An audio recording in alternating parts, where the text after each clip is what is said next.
So everyone, welcome to Power Play with CJ. Today I want to focus in on the Boston Bruins re-signing GM Peter Chiarelli to a 4-year extension that will keep him in charge of the Boston Bruins through the 2017-2018 season. I think it was a very good move for the Bruins. He's obviously been a big part of their success, putting teams together that obviously compete. They won the Cup in 2011, and obviously came within 2 wins this past summer. A real heartbreaking loss to the Chicago Blackhawks, but like I said, I really like it, and it's important to keep him in the fold. And they've been relevant in Boston, which you couldn't say before he got there. Now, part of it was the drafting of the previous administration, and I'm not going to take anything away from Chiarelli, but the drafting has been kind of subpar. I mean, the last roster player they drafted, that's been, effective and playing heavy minutes, was Lucic. And I know Sagan, but he was the number 2 pick in the draft. You really couldn't go wrong with him. Same thing with Dougie Hamilton. I'm talking about after the first round.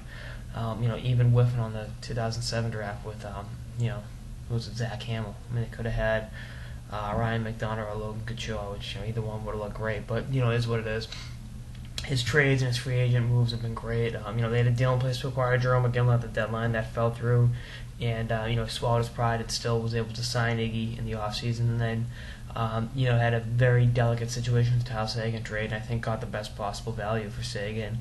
And, cleared some cap room, moving Beverly's deal. And, like I said, that was a real intriguing situation. It's not easy to trade away a 21-year-old superstar in the making, but at the same time, you got to do what's necessary for your hockey team in a cap-driven league, and also be cognizant of that player's said reputation off the ice. I kind of caught myself before I said something else, but an off-the-ice reputation that leaves a lot to be desired. But I think this past draft they got some pretty good players, and the past couple drafts, 2011, 2012, and this past one.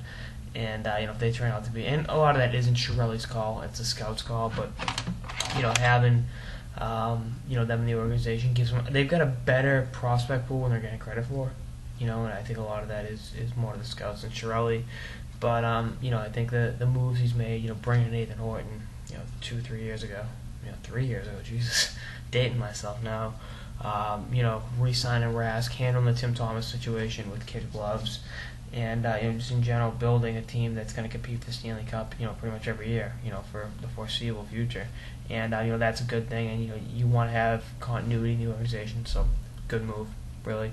Just kind of putting pen to paper, dot the T's and cross the I's with this one, because I think letting them go would have been moronic. But hey, Boston Bruins have been known to make moronic decisions over the years.